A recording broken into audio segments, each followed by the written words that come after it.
Bonjour à tous. Bonjour à tous ceux qui sont à la maison, qui nous suivent sur la web diffusion. On est content que vous puissiez vous joindre à nous, même si on n'est pas en présence, en personne. On est heureux puis on vous remercie d'être avec nous ce matin. C'est vraiment une joie de pouvoir continuer de louer notre Dieu ensemble. Et même si on est dans des situations un peu plus difficiles, le Seigneur est digne de louange. Et je partageais ce matin dans le court temps de prière le psaume 97 qui nous rappelle que notre Dieu règne. Et malgré les circonstances, ça n'empêche pas notre Dieu de régner. Au contraire, c'est lui qui règne sur les circonstances. C'est lui qui est au contrôle. Et on peut se réjouir du fait que notre Dieu règne et qu'il est juste et que son trône est fondé sur sa justice. Et nous, ce qu'on a besoin de faire, c'est d'apprendre à vivre en étant en relation avec ce Dieu-là, malgré les circonstances. Et puis, vraiment, c'est une joie de pouvoir ouvrir les Écritures, de pouvoir continuer de prendre du temps dans la parole ensemble, même si on n'est pas ensemble, puis on peut partager la parole de Dieu. Et puis, ce matin, je voulais commencer en revenant un peu sur les recommandations de lecture que vous avez reçues par courriel. On vous l'a mentionné tout à l'heure, mais je voulais prendre le temps de vous présenter deux livres. Le premier, c'est « Qu'est-ce que l'Évangile » de Greg Gilbert. Et vraiment un excellent livre, vraiment un petit livre qui n'est pas très compliqué, qui est très simple, mais qui nous rappelle l'importance de l'Évangile pour nous aujourd'hui. Comme disait tout à l'heure Martin, on parlait de vision, tout ça. On croit que notre vision d'Église doit être fondée sur la parole de Dieu, puis fondée sur la mission que le Seigneur nous a donnée il y a 2000 ans de ça. Et puis, l'Évangile reste le même, il ne change pas. Et même si des fois les gens voudraient le changer ou le modifier pour qu'il soit plus au goût du jour, si je pourrais dire, la parole de Dieu, elle reste la même. Et ce livre-là nous ramène justement à l'Évangile et puis sur quoi notre vie et l'Église devraient être fondées. Donc, c'est pour une bonne compréhension de l'Évangile, c'est une belle présentation. Puis ensuite de ça, il y a un deuxième livre. J'ai deux courts livres ce mois-ci. La conversion de Michael Lawrence. Vraiment, Michael Lawrence fait un exposé de qu'est-ce que c'est réellement la conversion biblique. Et je pense que l'Église, aujourd'hui, a besoin de comprendre qu'est-ce que c'est. La conversion, c'est pas juste de prendre une décision pour le Seigneur. La conversion, c'est un changement de cœur, une nouvelle naissance qui se produit. Et souvent, dans notre évangélisation, on pense que de conduire quelqu'un à dire une prière de repentance ou dire des mots qui sembleraient être une profession de foi ou qui pourraient être une profession de foi, que c'est suffisant.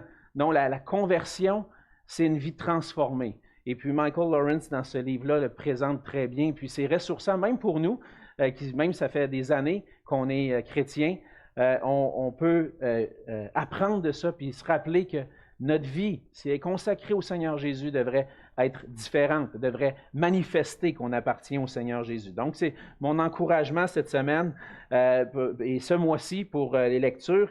Et si vous voulez commander les livres, je vous ai envoyé des liens par courriel. Ça peut se faire en ligne et puis on peut organiser un ramassage à l'église au courant de la semaine si vous êtes intéressé à l'avoir. Je vais être ici quelques jours cette semaine et puis vous pouvez passer puis je pourrais vous remettre le livre si ça vous intéresse. Et puis vous avez juste à faire la réservation en ligne puis on s'arrangera par la suite. Ce matin, on continue notre série sur la vision de l'Église et puis la mission de notre Église. Et j'aimerais vous inviter à tourner avec moi dans Actes au chapitre 20. Actes au chapitre 20. Et la semaine passée, on a commencé à vous présenter ce que le Seigneur a mis sur notre cœur, puis ce qu'on croit être, qui vient du Seigneur, qui vient de sa parole, pour continuer d'avancer ensemble. En fait, tout ce qu'on veut faire, c'est continuer l'œuvre qui a été commencée, puis s'assurer que l'œuvre qu'on est en train de faire en tant qu'Église est fondée sur la parole de Dieu, puis fondée sur la mission que le Seigneur nous a confiée. Et puis, la semaine passée, on a commencé à voir ensemble ce passage dans Acte 20, et puis ce matin, je vais continuer et terminer ce passage, et puis on va lire dans Actes au chapitre 20, les versets 17 à 38. Cependant, de Milet, Paul envoya chercher à Éphèse les anciens de l'Église. Lorsqu'ils furent arrivés vers lui, il leur dit, « Vous savez de quelle manière, depuis le premier jour où je suis entré en Asie, je me suis sans cesse conduit avec vous, servant le Seigneur en toute humilité, avec larmes, au milieu des épreuves que me suscitaient les embûches des Juifs. Vous savez que je n'ai rien caché de ce qui vous était utile et que je n'ai pas craint de vous prêcher, de vous enseigner publiquement et dans les maisons, annonçant aux Juifs et aux Grecs la repentance envers Dieu et la foi en notre Seigneur Jésus-Christ. Et maintenant, voici, lié par l'Esprit, je vais à Jérusalem ne sachant pas ce qui m'y arrivera, seulement de ville en ville, l'Esprit m'avertit que des liens et des tribulations m'attendent. Mais je ne fais pour moi-même aucun cas de ma vie, comme si elle m'était précieuse, pourvu que j'accomplisse ma course avec joie et le ministère que j'ai reçu du Seigneur Jésus d'annoncer la bonne nouvelle de la grâce de Dieu. Et maintenant, voici, je sais que vous ne verrez plus mon visage, vous tous au milieu desquels j'ai passé en prêchant le royaume de Dieu. C'est pourquoi je vous déclare aujourd'hui que je suis pur du sang de vous tous, car je vous ai annoncé tout le conseil de Dieu sans en rien cacher. Prenez donc garde à vous-même et à tout le troupeau sur lequel le Saint-Esprit vous a établi évêque, pour paître l'Église de Dieu qu'il s'est acquise par son propre sang. Je sais qu'il s'introduira parmi vous, après mon départ, des loups cruels qui n'épargneront pas le troupeau, et qu'il s'élèvera du milieu de vous des hommes qui enseigneront des choses pernicieuses pour entraîner les disciples après eux. Veillez donc, vous souvenant que durant 3 années, je n'ai cessé nuit et jour d'exhorter avec larmes chacun de vous. Et maintenant, je vous recommande à Dieu et à la parole de sa grâce, à celui qui peut édifier et donner l'héritage avec tous les sanctifiés. Je n'ai désiré ni l'argent, ni l'or, ni les vêtements de personne. Vous savez vous-même que ces mains ont pourvu à mes besoins et à ceux des personnes qui étaient avec moi.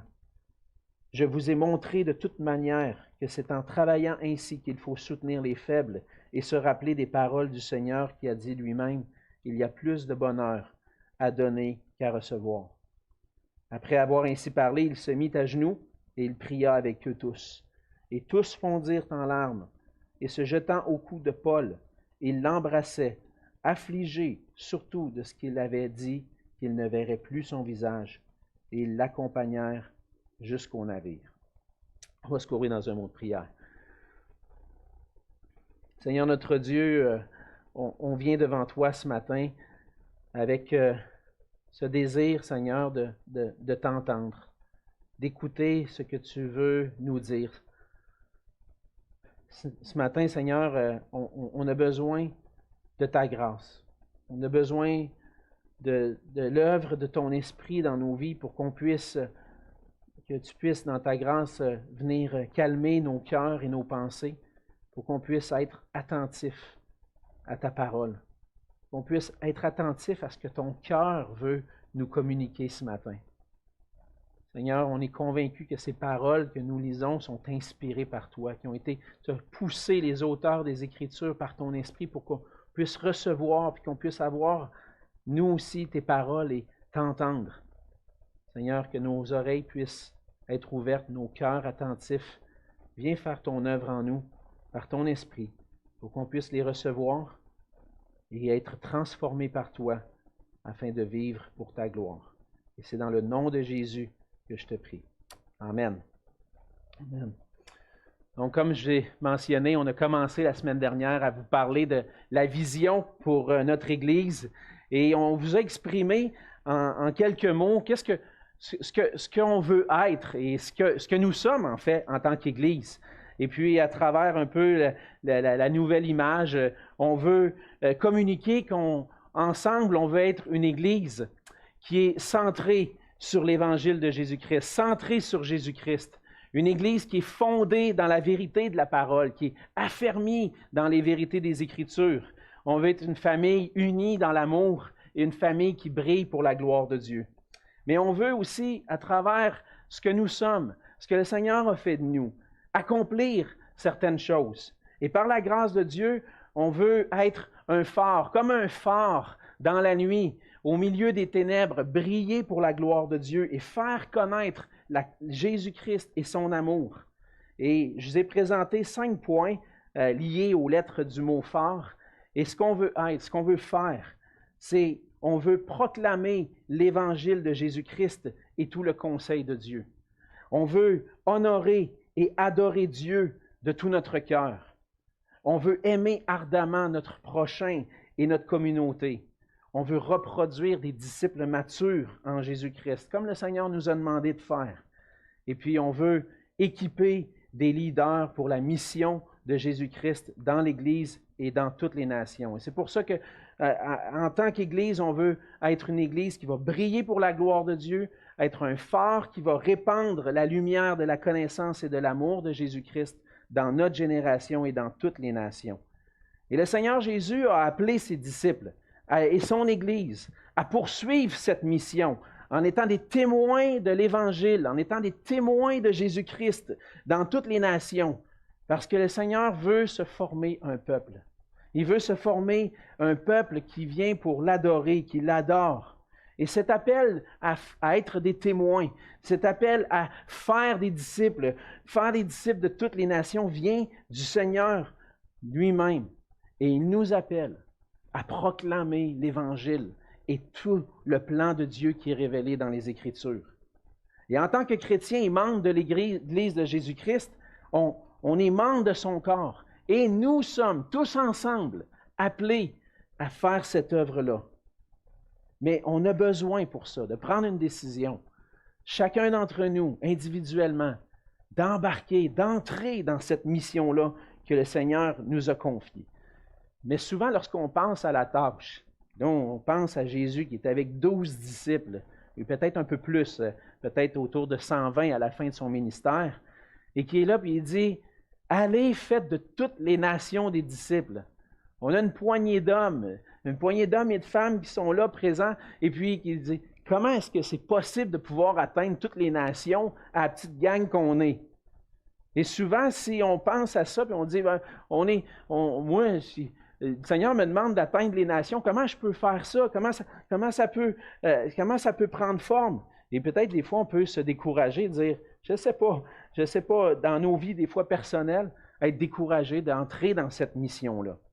Mais dans le passage de ce matin, on voit l'exemple de l'apôtre Paul, encore une fois. L'apôtre Paul qui avait reçu la mission du Seigneur. Et puis, à travers l'exemple de l'apôtre Paul, on peut trouver un encouragement pour nous, de dire, comment on va faire pour rentrer dans cette mission-là? Et pourquoi cette mission-là est si importante? Et ce qu'on voit, juste pour rappeler un peu le contexte du passage, on voit dans ce passage que Paul est en route vers Jérusalem. Il veut retourner à Jérusalem et puis, à travers son voyage, et sur un navire qui va arrêter à Milet et puis de Milet, va faire venir les anciens d'Éphèse. Et Paul avait passé plusieurs années à Éphèse.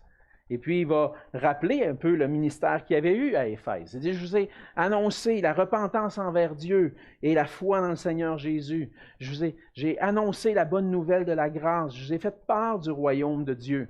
Et l'apôtre Paul fait cet appel-là aux anciens d'Éphèse parce qu'il n'est pas certain qu'ils vont le revoir. Puis lui, il n'est même pas certain de les revoir.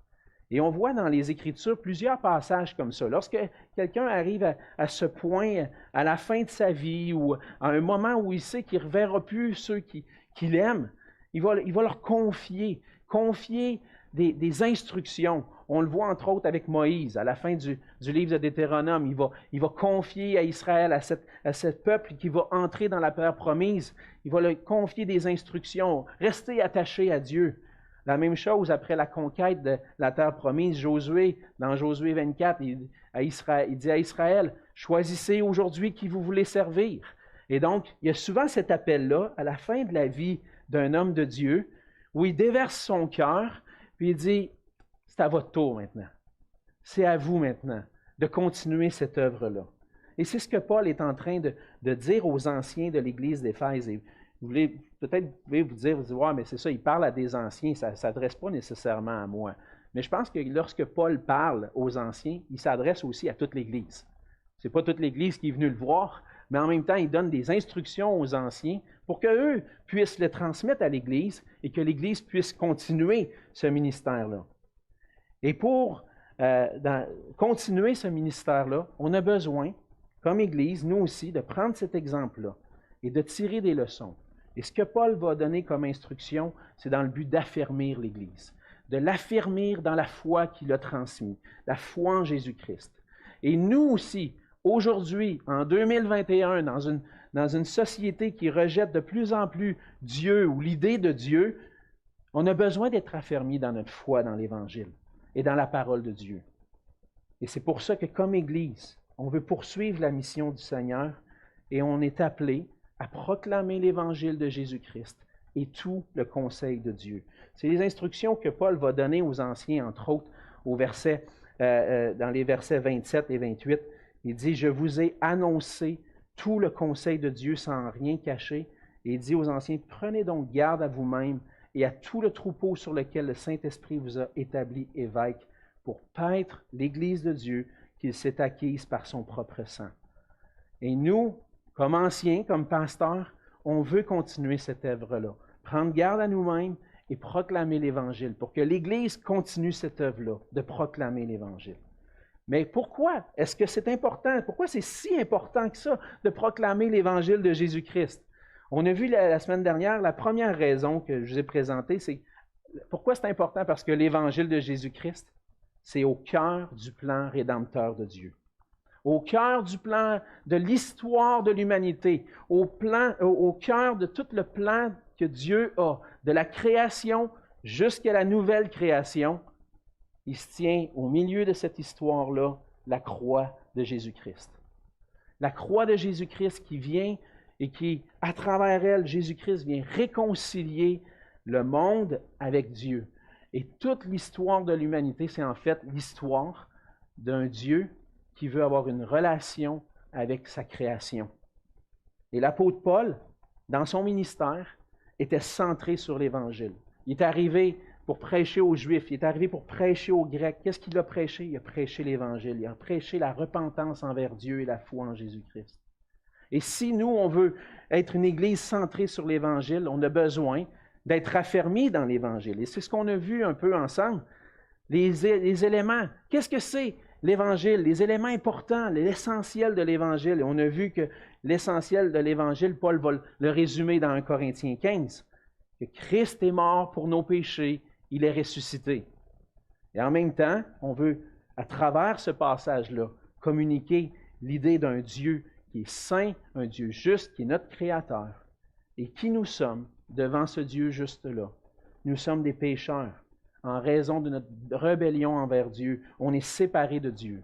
Mais Dieu donne une solution dans Jésus-Christ qui vient solutionner le problème du péché chez l'homme et puis qui vient pour réconcilier l'homme avec Dieu, accorder le pardon, la justice à l'homme pour qu'il puisse être réconcilié avec Dieu. Et ce que l'homme a besoin de faire, comme Paul va dire, il a besoin de se repentir, de répondre à cet évangile-là, de répondre à cette bonne nouvelle-là, de se repentir de ses péchés, de se tourner avec foi en Dieu seul et en Jésus-Christ pour être pardonné et réconcilié. Et c'est ce qu'on a vu, l'Évangile au cœur du plan rédempteur de Dieu. Et ça, c'était la première raison. Pourquoi c'est important? Parce que l'Évangile, c'est ce que Dieu veut accomplir, est venu accomplir pour nous et veut accomplir maintenant dans nos vies. Et deuxième raison pourquoi c'est si important pour l'Église de Jésus-Christ de continuer de proclamer son Évangile, c'est parce que l'Église et le monde ont besoin d'entendre la bonne nouvelle de la grâce. Le monde a besoin de l'Évangile et c'est pour ça que Jésus est venu. Jésus est venu sur la terre pour apporter l'Évangile. Et quand Jésus est venu dans le monde, il est venu annoncer cette bonne nouvelle. Et ce que l'Église continue de faire, c'est l'œuvre que Jésus a commencé de faire. On voit entre autres dans Marc 1, les versets 14 et 15. Qu'est-ce que Jésus a fait au début de son ministère et pendant son ministère? Ça dit ceci, « Après que Jean eut été livré, Jésus alla dans la Galilée, prêchant l'Évangile de Dieu. Il disait, « Les temps sont accomplis, le royaume de Dieu est proche. Repentez-vous et croyez à la bonne nouvelle. » Jésus, pendant son ministère sur la terre, annonçait le royaume de Dieu, annonçait l'Évangile. Il annonçait que par sa mort et sa résurrection qui allait être accomplie, les hommes pouvaient, par la foi en lui, à venir à la repentance et recevoir le pardon des péchés. Et Jésus est venu apporter cette bonne nouvelle-là, mais non seulement il est venu l'apporter, mais il est venu l'accomplir aussi. Jésus a accompli la bonne nouvelle, et puis on le voit à la fin des évangiles, on voit sa mort, sa crucifixion, sa résurrection, qui nous montre que Jésus a accompli ce qui était nécessaire pour qu'on puisse être réconcilié avec Dieu. Il a accompli la bonne nouvelle, et puis il a donné un mandat à ses disciples. Et puis, on voit dans Luc 24, les versets 46 à 48. Jésus est sur le chemin d'Emmaüs, il est avec des disciples sur le chemin d'Emmaüs. Il leur dit ceci: « Ainsi, il est écrit dans l'Ancien Testament que le Christ souffrirait et qu'il ressusciterait des morts le troisième jour, et que la repentance et le pardon des péchés seraient prêchés en son nom à toutes les nations, à commencer par Jérusalem. Vous êtes témoins de ces choses. » Et donc, lorsque Jésus est venu, il est venu apporter la bonne nouvelle, mais il est venu l'accomplir aussi. Et cet accomplissement-là de la bonne nouvelle en Jésus-Christ demande une chose, c'est que cette repentance et le pardon des péchés soient annoncés à toutes les nations. Et il dit à ses disciples, vous avez été témoins de ces choses-là, c'est à vous maintenant de le transmettre. Jésus a souffert, il est ressuscité des morts pour une raison, pour que le pardon des péchés soit possible. Et ça, c'est le message de l'Église aujourd'hui. Le message de l'Église aujourd'hui, c'est, comme disait Martin tout à l'heure, est-ce que c'est de réconcilier toutes les situations politiques qui ne fonctionnent pas ou de venir en réponse à l'injustice qu'il y a dans le monde? La solution, ce n'est pas l'Église. La solution à ces problèmes-là, c'est l'Évangile. C'est des cœurs transformés, des hommes, des rois, des hommes et des femmes qui vont entendre l'Évangile, avoir des cœurs transformés. Lorsque les cœurs sont transformés, la société est transformée. Et Dieu va accomplir son plan, non pas à travers des renversements politiques, mais à travers la prédication de la parole de Dieu, de l'Évangile. Et lorsque Jésus est venu, on le voit comme un exemple. Jésus n'est pas venu pour renverser l'Empire romain puis revenir dominer sur Israël. Il va le faire un jour. Mais premièrement, Jésus est venu pour accomplir l'Évangile. Et c'est cet Évangile-là qui transforme aujourd'hui. On voit dans les Écritures que le ministère de l'Évangile, c'était le ministère de Jésus. Et on a vu que c'était le ministère de l'apôtre Paul aussi. L'apôtre Paul à l'Église d'Éphèse et dans toutes les églises qu'il a visitées, apporter l'Évangile de Jésus-Christ. Et puis, Paul était motivé à apporter l'Évangile aux païens. Puis, il voulait, même, il dit dans l'Épître aux Romains qu'il voulait se rendre jusqu'en Espagne. Il espérait passer par Rome puis se rendre jusqu'en Espagne pour prêcher l'Évangile de Jésus-Christ. Et Paul voulait aller à Rome et dit à des chrétiens, « J'ai le vif désir de vous partager l'Évangile. » Mais pourquoi il dit ça à des chrétiens? Pourquoi Paul veut partager l'Évangile à des chrétiens? Parce que le monde a besoin de l'Évangile, mais aussi parce que l'Église a besoin de l'Évangile. Premièrement, on voit que notre monde aujourd'hui a besoin de l'Évangile. On vit dans une province, au Québec, qui a été pendant longtemps hostile à l'Évangile. On voit que même dans les débuts des ministères de l'Église évangélique au Québec dans les années 40 et 50, il y a plusieurs pionniers, de nos pionniers, qui ont fait de la prison. Les Québécois n'étaient pas ouverts à l'Évangile. Et puis, ça a été difficile pour eux.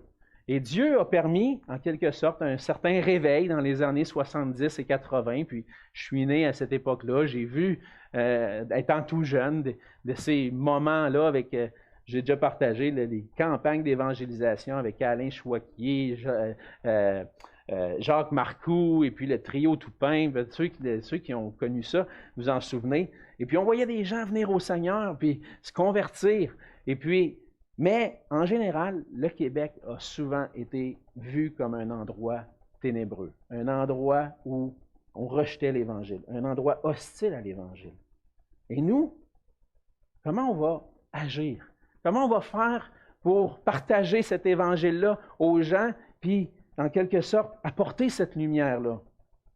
Lorsqu'on parle d'un phare ou qu'on parle d'une lumière, Jésus va parler de la lumière dans Matthieu.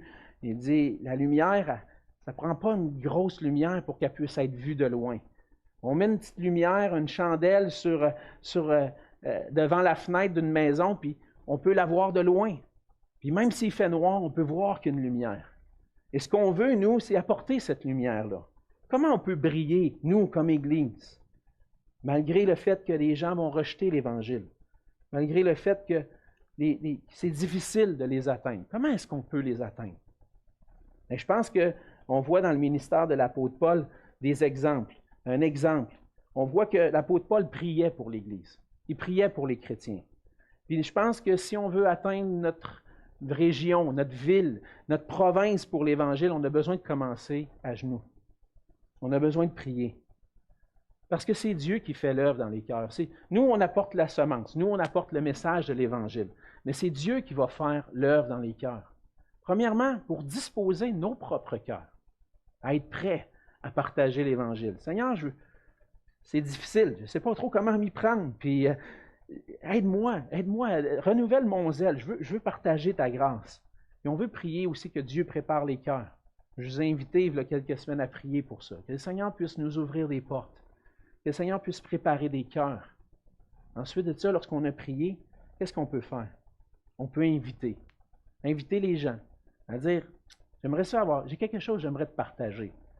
Puis, j'aurais besoin de quelques minutes. Est-ce que tu permets que je puisse te partager quelque chose qui bouille sur mon cœur? J'aimerais ça te le partager, ça fait longtemps. Des fois, ça peut être comme de cette façon-là ou d'autres perches qu'on peut lancer. On peut dire, inviter les gens. Est-ce que je vois que tu vis quelque chose? Est-ce que tu permets que je prie pour toi? On ne sait jamais ce que ça peut aller. Mais ce qu'on veut, c'est prier, puis ensuite de ça, inviter. Inviter les gens à avoir une discussion, peut-être les inviter à regarder une de nos célébrations de l'Église, les inviter à regarder des témoignages. On a un ministère au Québec, le ministère Croix-Dessus, qui a commencé au début de la pandémie, puis chaque semaine, il y a des gens qui partagent leurs témoignages. On peut les inviter à écouter les témoignages. Puis, ça ne veut pas dire que les gens vont répondre favorablement, mais notre but, c'est d'inviter. Dire, j'aimerais ça te partager la grâce. Et si on commence par prier, on commence par, ensuite de ça, on invite. Ce qu'on veut faire ensuite, c'est partager. Partager cette grâce-là. Et comme Église, on veut être là pour prier, inviter, partager. Partager la grâce que le Seigneur nous a donnée. Et on veut annoncer cette bonne nouvelle-là. Puis on veut l'annoncer au monde autour de nous. Mais ce qu'on voit dans le passage, puis dans le ministère de l'apôtre Paul, c'est que non seulement les non-chrétiens ont besoin de l'Évangile, mais que l'Église aussi a besoin de l'Évangile. Pourquoi l'Église a besoin de l'Évangile? Comme je disais tout à l'heure, Paul va dire dans Romains 1, verset 15, qu'il y avait un vif désir de partager l'Évangile aux chrétiens de l'Église de Rome. Et pourquoi on a besoin, comme Église, d'entendre l'Évangile à nouveau?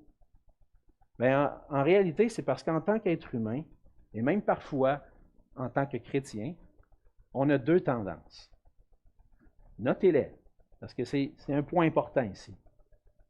Même ceux qui ont cru, des fois ont tendance à avoir des pensées ou un cœur qui n'a pas complètement saisi toutes les implications de l'Évangile. Et on a deux tendances, naturellement. Premièrement, on a une tendance au légalisme. Parce que le légalisme, qu'est-ce que c'est? Bien, dans le fond, ça suggère que ce que Jésus a accompli pour nous, ce n'est pas entièrement suffisant, puis que pour être trouvé juste devant Dieu, j'ai besoin d'ajouter quelque chose à ce que Jésus a fait.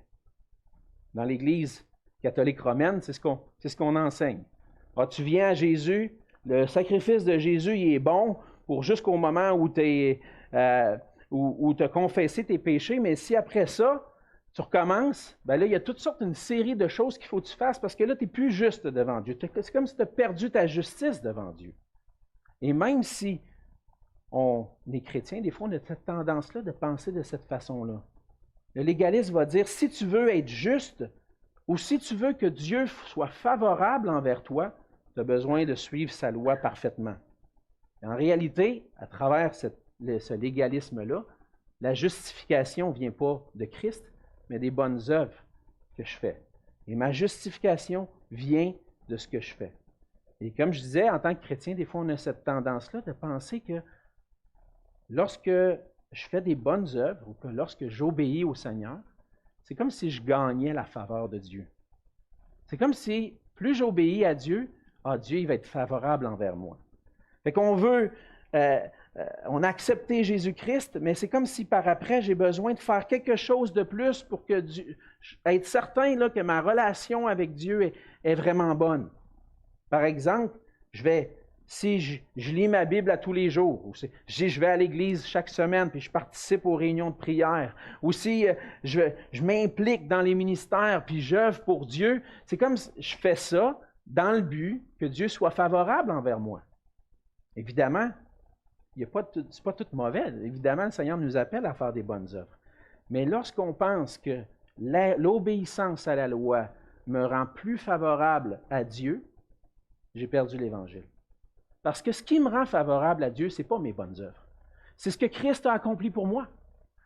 Si Jésus-Christ a tout accompli, ma justice devant Dieu, ce n'est pas mes bonnes œuvres, ce n'est pas le bien que je peux faire, mais c'est le sang de Jésus-Christ qui me justifie. Et lorsque on est chrétien, des fois on peut arriver à ce moment-là, des fois je peux vivre des difficultés dans ma vie chrétienne puis penser que, là, faut que j'en fasse un peu plus pour que Dieu soit favorable à moi. Mais c'est faux. Ce n'est pas Jésus plus quelque chose qui me sauve. C'est Jésus seul. Et c'est Jésus seul qui me justifie. Et ça, c'est un extrême. Je vous ai parlé de deux choses. Un extrême, le légalisme. Croire que l'obéissance à la loi me rend favorable à Dieu ou que je peux gagner mon salut. La deuxième chose, c'est ce qu'on appelle l'antinomisme. C'est un grand mot pour dire anti-loi. Le nomos, le mot loi en grec. Donc, anti-loi. C'est de croire qu'une fois que je suis sauvé, j'ai plus besoin de rien. Une fois que j'ai été justifié devant Dieu, j'ai plus besoin d'obéir à la loi. L'obéissance à la loi n'est pas nécessaire. Et donc, je suis sauvé, j'ai mon billet pour rentrer au ciel, c'est réglé, puis même si je pêche encore, c'est pas grave, tout est couvert, je n'ai pas besoin d'obéir. Vous voyez qu'il y a toujours un peu de vérité dans ça, mais que finalement, il y a quelque chose de pas vrai. C'est la justification, mais sans la nécessité d'accomplir des œuvres, sans l'obéissance. Et ça, ce n'est pas biblique non plus. Le salut, ça ne comprend pas juste la justification. Le salut, toute l'œuvre de salut de Dieu, c'est la justification plus la sanctification. Je suis juste, maintenant, je le manifeste par des œuvres de sanctification, par des bonnes œuvres. Et c'est comme que lorsque l'apôtre Paul va répondre un peu à cette idée-là dans Romains 6, il va dire, est-ce qu'on va pécher, est-ce qu'on va demeurer dans le péché pour que la grâce abonde? Ben non, ça ne marche pas. Lorsque je suis réconcilié avec Dieu maintenant, ce que je veux, c'est être obéissant à Dieu. Je ne veux pas continuer dans mon péché. Et donc, ces deux extrêmes-là, qui voient l'obéissance comme me rendant favorable à Dieu, ou de voir comme l'obéissance, une fois que je suis comme étant pas nécessaire, puis c'est pas grave si je tombe ou quoi que ce soit, c'est deux extrêmes qu'on veut éviter. Nous, on a besoin d'aller au centre. Qu'est-ce que l'Évangile nous enseigne? Évidemment, l'Évangile nous enseigne que si je suis juste devant Dieu, ce n'est pas en raison de mes bonnes œuvres, mais en raison de ce que Christ a accompli pour moi. Je place ma foi dans le sacrifice de Jésus-Christ, je suis lavé de mes péchés et je suis juste devant Dieu. Qu'importe ce qui arrive, il n'y a plus aucune condamnation pour moi. Je suis juste devant Dieu. Mais en même temps, ce changement-là, cette justification-là, apporte aussi ce qu'on appelle la conversion, apporte aussi une nouvelle naissance qui va se manifester par l'obéissance. Et donc, au lieu de dire la loi est plus nécessaire, non, on veut connaître la parole de Dieu pour dire, Seigneur, qu'est-ce que tu demandes de moi maintenant? Avant, je marchais dans le péché. Maintenant, qu'est-ce que tu demandes de moi? Et l'Évangile, c'est une transformation. C'est une transformation de cœur qui nous fait passer d'un moment où on était rebelle à Dieu à un moment où on veut servir Dieu, puis on veut obéir. Et le Seigneur Jésus-Christ nous a appelés à prêcher cet Évangile-là, qui appelle à la repentance et la foi envers Dieu, mais aussi à l'obéissance.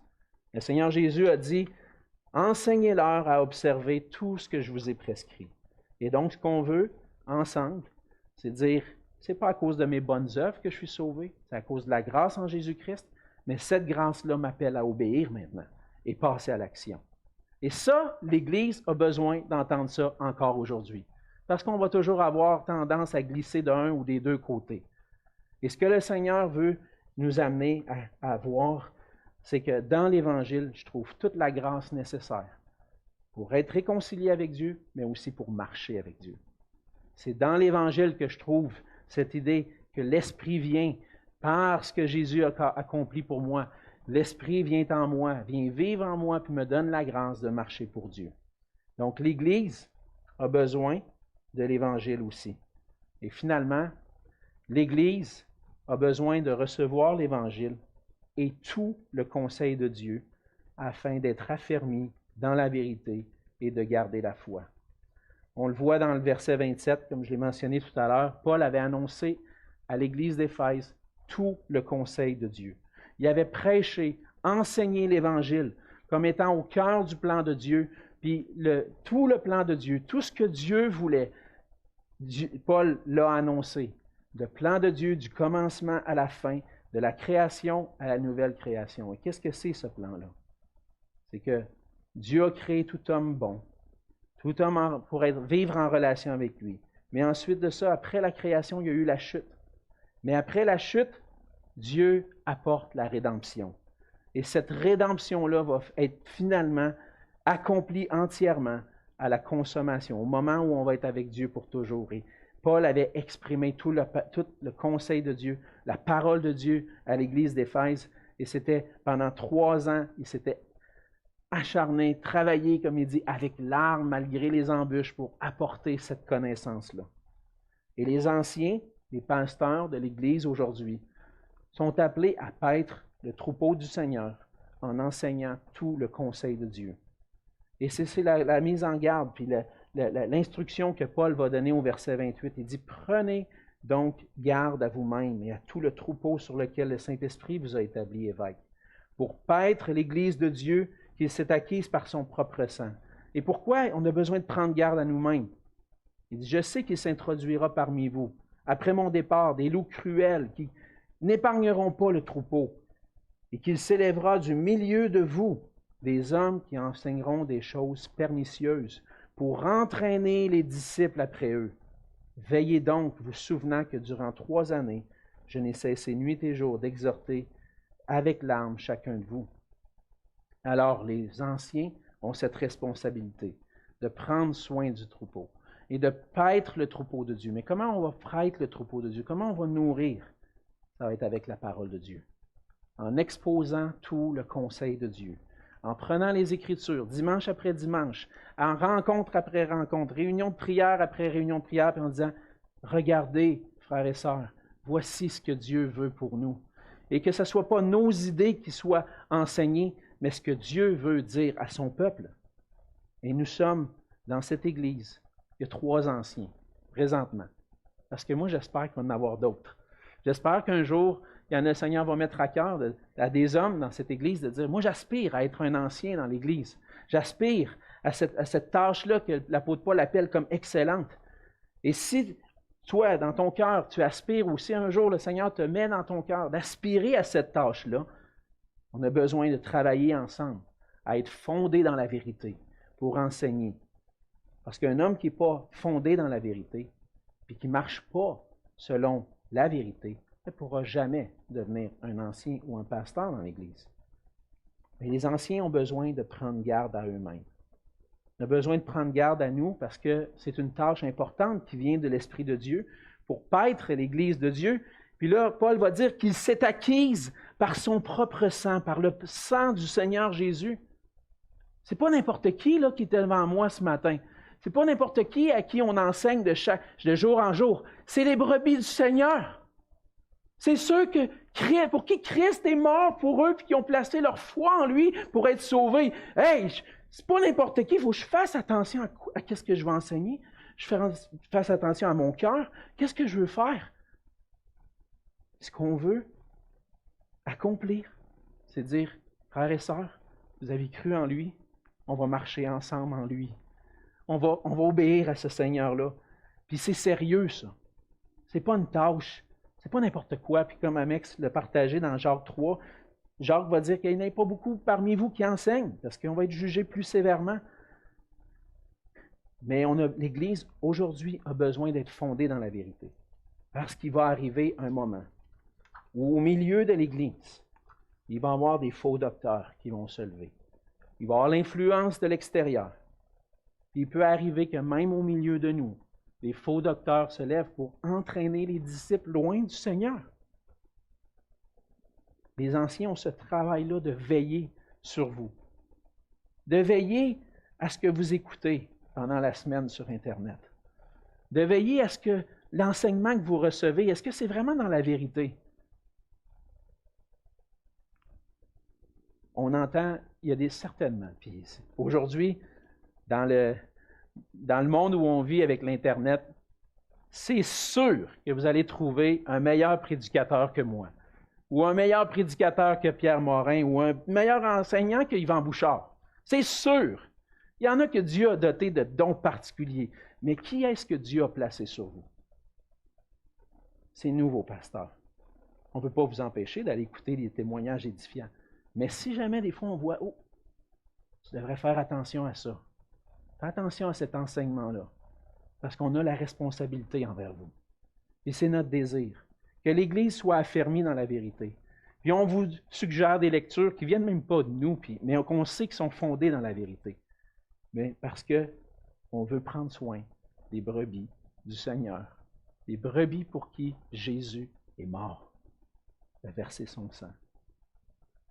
L'Église aujourd'hui a besoin des chrétiens affermis, capables de discerner la vérité. Non seulement des pasteurs, mais aussi des chrétiens qui sont capables de discerner la vérité de l'erreur. Puis dans son épître aux Éphésiens, Paul va mentionner que le Seigneur pourvoit à l'Église les dons nécessaires pour que l'Église demeure ferme dans la vérité.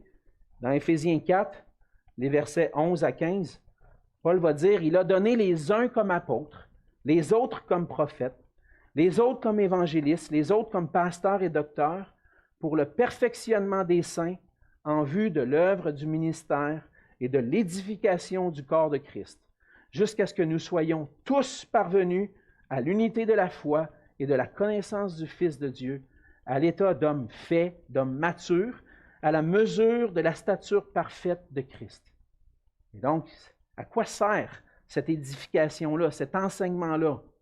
Il dit, « Ainsi, nous ne serons plus des enfants flottants et emportés à tout vent de doctrine par la tromperie des hommes, par leur ruse dans les moyens de séduction, mais en professant la vérité dans l'amour, nous croîtrons à tous égards à celui qui est le chef, Christ. » Et puis, l'Église aujourd'hui, plus que jamais, 2000 ans d'histoire de l'Église, avec 2000 ans de réflexions qui, des fois, se sont éloignées de la vérité. Et puis, j'ai vu dans nos églises des jeunes hommes qui aspirent au ministère, qui étudient la parole de Dieu, qui, à un certain moment donné, vont se mettre à croire les choses qui ne sont pas conformes à la parole de Dieu, puis à dévier. Ils viennent du milieu de nous. Est-ce qu'on est capable de discerner la vérité? Et puis, plus que jamais, notre société dit tout le contraire de ce que la parole de Dieu enseigne. La sagesse de Dieu est complètement folle pour les hommes. Et ce qu'on dit fait paraît de plus en plus comme de la folie aux yeux des hommes. Et on va vouloir avoir tendance, comme l'Église pendant 2000 ans, vouloir s'adapter à notre contexte. S'adapter à notre contexte culturel pour peut-être être plus proche, puis peut-être être plus acceptable dans notre message. Mais est-ce qu'on va demeurer fidèle à la parole de Dieu? Le Seigneur nous dit, soyez fidèles. Et puis, chacun d'entre nous, on a besoin d'être attentif, faire attention à ce qu'on entend, pour être certain qu'on demeure dans la vérité, qu'on demeure ferme. Et puis, il y en a qui peuvent se dire, ben moi, ça fait des années que je suis dans le Seigneur, c'est sûr, ça ne m'arrivera pas. Que celui qui est debout prenne garde de tomber. J'ai fait des études, le Seigneur a permis que je me rende jusqu'au doctorat. Puis une chose que j'ai appris en étudiant au doctorat, c'est que je ne connais rien. Plus j'étudie, plus je me rends compte que je connais rien. Fait que si tu penses connaître quelque chose, fais attention à toi. Tu as besoin de te nourrir, de continuer de te nourrir. J'ai besoin de me nourrir de la parole constamment parce que même si je l'ai lu plusieurs fois, j'arrive devant des passages, des fois, ça me frappe. Écoute donc, Seigneur, je n'avais pas saisi ça de cette façon-là. Là, le Seigneur m'apprend des choses encore aujourd'hui, même après plusieurs années de vie chrétienne. Alors, faisons attention à je connais. Oh, je connais ça. Moi. Plutôt qu'on puisse avoir l'humilité de dire Seigneur, je ne connais rien. J'ai besoin d'apprendre de toi. Comme le dit un cantique qu'on chantait plus souvent à l'époque, on le chante des fois dans le temps des fêtes, c'est redites-moi l'histoire. Puis dans ce cantique-là, redites-moi l'histoire de l'amour de Jésus. Ben oui, ça c'est vrai, on veut tout le temps entendre parler de l'amour de Jésus. Mais il y a un passage qui dit j'ai besoin qu'on m'instruise car je suis ignorant. Mais je trouve que ce passage-là, dans ce chant-là, exprime bien qui je suis. Je ne connais pas grand-chose. Je connais peut-être dans l'océan du savoir, peut-être une goutte d'eau de tout ce qui peut être connu sur Dieu. Cet être infini, son plan parfait. On a besoin de ne pas avoir la pensée qu'on est sage à nos propres yeux, mais plutôt qu'on puisse se tourner vers Dieu, apprendre de lui. Et donc, ce qu'on veut comme Église, c'est mettre tous nos efforts à enseigner le conseil de Dieu, puis que tous ensemble, on soit fondés dans la vérité. Comme l'apôtre Paul a donné tout le conseil de Dieu, nous voulons enseigner tout le conseil de Dieu. Et l'Église doit vouloir recevoir tout le conseil de Dieu. C'est pour ça que comme Église, on veut proclamer l'Évangile et tout le conseil de Dieu. On veut proclamer l'Évangile à notre communauté. On veut proclamer l'Évangile à nous-mêmes, dans l'Église, pour rester fortifiés, rester fermes dans la grâce. Et on veut enseigner tout le conseil de Dieu pour rester ferme dans la vérité. Il faut rester sur nos gardes parce que l'erreur peut venir. Mais ensemble, on peut désirer grandir. Et ce qu'on veut comme Église, c'est former des hommes et des femmes matures qui vont être fermes dans la foi, dans la vérité. Est-ce que vous voulez entrer dans cette vision-là? Peut-être que vous êtes déjà là, mais peut-être que vous dites, ben moi, je ne suis pas sûr, moi, de cette histoire-là de vision. Est-ce que vous croyez que le fait que l'Église doit être affermie dans la vérité, c'est ce qu'on doit poursuivre? Faites-vous, si vous désirez embarquer, faites-vous une priorité de vous nourrir de la parole de Dieu, de vous équiper, de lire les Écritures, pour que vous soyez comme les chrétiens de Bérée, qui examinaient chaque jour dans les Écritures si ce qu'on leur enseignait était exact. Lisez les Écritures. Allez retourner chez vous là, cet après-midi, puis allez voir si ce que je vous enseigne, c'est la vérité. Participez aux rencontres de l'Église où on approfondit la connaissance des Écritures, puis profitez des enseignements qu'on va offrir pour continuer de grandir. Et que le Seigneur puisse nous accorder la grâce comme Église, de proclamer son Évangile fidèlement, puis de rester fondé dans la vérité. Et tout ça, ce sera pour sa gloire. On va prier. Seigneur notre Dieu, ta parole est merveilleuse. Notre désir, c'est d'accomplir ta mission, Seigneur. Notre désir, c'est de pouvoir proclamer cet Évangile. Oh Seigneur, j'ai besoin de ton Évangile.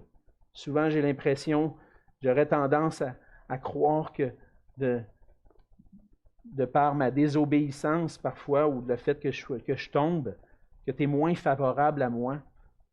Mais Seigneur, en Jésus-Christ, il n'y a aucune condamnation. Et certainement, Seigneur, lorsque je tombe, ça attriste ton cœur. Mais je peux trouver en toi le pardon, la réconciliation. Et en Jésus-Christ, je sais que je suis à 100%. Tu es à 100% pour moi. Et puis, je t'appartiens. Seigneur, aide-nous, comme Église, à t'aimer, à garder l'Évangile au centre de notre ministère, de nos vies, que jour en jour, on puisse avoir ce désir de proclamer ton nom et qu'on puisse désirer aussi, Seigneur, grandir. Grandir dans l'obéissance à ta parole, dans l'obéissance à ta volonté. Et Seigneur, fais de nous une Église qui brille pour toi, pour ta gloire. Et c'est dans le nom de Jésus que je te prie. Amen.